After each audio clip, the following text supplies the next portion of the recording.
I woke up without knowing where I was, but with the absolute certainty that something was wrong. The air was heavy, dense, as if each breath required conscious effort. I opened my eyes expecting to see the ceiling of my room, the faint light coming through the window, the distant sound of cars on the street. I found none of that. I found only darkness. A darkness so total it seemed to have weight, as if it were lying on top of me. I tried to move. I couldn't. My body was stiff, trapped, compressed on all sides. The space was so narrow I could barely expand my chest to breathe. A cold panic ran down my spine when I realized I couldn't stretch my legs or raise my arms. My elbows touched something hard. My hands, something rough. Wood. The word appeared in my mind with disturbing clarity. Wood has a smell, a dry, old, slightly musty smell. I was surrounded by it. I took a deep breath. A terrible mistake. The air came in hot, stale, bringing with it the taste of earth and rust. I choked, my body contracted, and the space seemed to shrink even more. It was then that I understood. I wasn't in a room. I wasn't in a hospital. I wasn't dreaming. I was inside something. My heart started beating so hard, I thought the wood around me would crack. Each beat echoed in my ears, muffled as if coming from far away. I tried to scream, but the sound died in my throat. The little air I had couldn't be wasted on panic, though panic was inevitable. I forced my mind to work. Calm down, think. My memories were jumbled. I remembered leaving home. I remembered the cloudy sky. I remembered a strange feeling, as if someone was watching me. Then, nothing. A black hole. An abrupt cut. I ran a hand over my face with difficulty. My fingers touched something cold and metallic near my chest. A nail, a screw? My stomach turned. That's when it hit me with enough force to take my breath away. I was inside a coffin. The thought lodged in my mind like a parasite. Every attempt to deny it only made it more real. Coffins are narrow. Coffins are made of wood. Coffins smell of earth, rust, and the end. And coffins are buried. A muffled sound reached me. Very distant. A dull, repetitive noise. It took me a few seconds to realize it was coming from above. Footsteps. Someone was walking on me.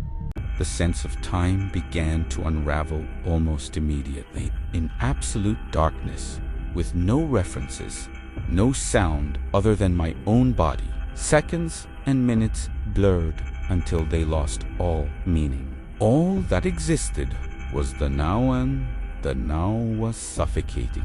The air was getting worse. Each breath seemed to return less oxygen and more despair. My chest burned as if I were breathing muffled fire. I tried to take a deeper breath and felt a sharp pang. I forced my mind to work. Thinking was the only thing that still belonged to me. I ran my hand along the sides of the coffin again. My nails scratched at the grooves. Something scraped lightly on the top. I froze. The sound was almost delicate, like fingers sliding over wood. Then came another. And another. My heart raced. The scraping stopped. Silence. I waited, Dot. My body was shaking so much I was sure the entire coffin was vibrating with me. It was then that I heard something that made my blood run cold. A breath. Not mine. Someone was up there. Standing still. Listen. Still awake, said the voice.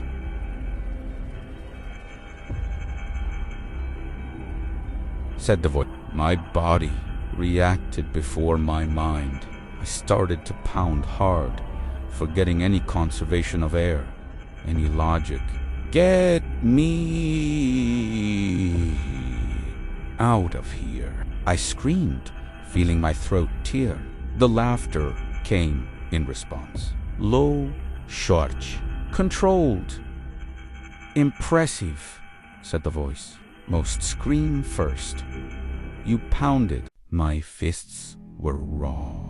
My throat, a shred of fire. Wasting air, wasting energy. That was his game. My rage subsided. replaced by a cold, heavy dread. Who was he? Why? What do you want? I asked, my voice a hoarse whisper. The voice chuckled, a dry, rustling sound. Want? I already have it. I have this perfect, silent stage. You know, I've been planning this for a long time, choosing the right wood for the box, soundproofing the room it's in. It's all about the details. Soundproofing. He hadn't just buried me, he was collecting me. I even brought your favorite book. The voice continued, its tone unnervingly pleasant. The Count of Monte Cristo. A bit on the nose, don't you think? But I always admired your taste in literature. Mark? Mark. He knew my name. The wood above me creaked slightly as if someone were leaning over, putting weight on the coffin. The space seemed to shrink a little more. I felt the pressure in my chest build. Who are you? I asked, my voice failing. Why are you doing this? There was a pause. Too long. Because you need to understand, he finally replied. And understanding takes time. Something started to fall on the lid, small grains. Dirt. The sound was dry, repetitive, almost hypnotic. He was throwing dirt on purpose. Every handful felt like a confirmation. You are down here, and you will stay. Do you know where you are? He asked. In a coffin, I answered, swallowing the sob that threatened to escape. No. The voice was firm. You are buried. The word echoed inside me like a death knell. Buried isn't just being under the ground, he continued. It's being outside the world, outside of time, outside the memory of others. I ran my hand along the inside of the coffin again, desperate, and my fingers found the carvings once more. My name, the letters sharp, deep, as if made with care. Did you know people accept things faster when they see their own name? He said, as if reading my thoughts. It gives a sense of belonging. My stomach turned. You know me, I murmured. I know enough, the vibration increased. Now there was no doubt he was digging. Every movement made dirt fall in small amounts, creating a constant oppressive sound. Don't worry, he said, I'm not opening it. Not yet. Yet? I repeated, the word escaping before I could stop it. Yet. I felt a wave of panic so intense my vision darkened even in the absolute blackness. My hands started to tingle. My body was going into survival mode, using up its last reserves. How long have I been here? I asked. He laughed again. Less than you think, more than you'd like. The digging stopped suddenly. The silence returned, heavy as concrete. I'll let you think, the voice said, now more distant. When I come back, I want to see what's left. The footsteps moved away, 1, 2, 3. Until they vanished completely, I was alone. Alone with the dirt, with the wood, with my name carved around me. Alone with the dying air, with time melting away, with the certainty growing inside me like a tumor. This wasn't about killing me quickly. It was about breaking me first.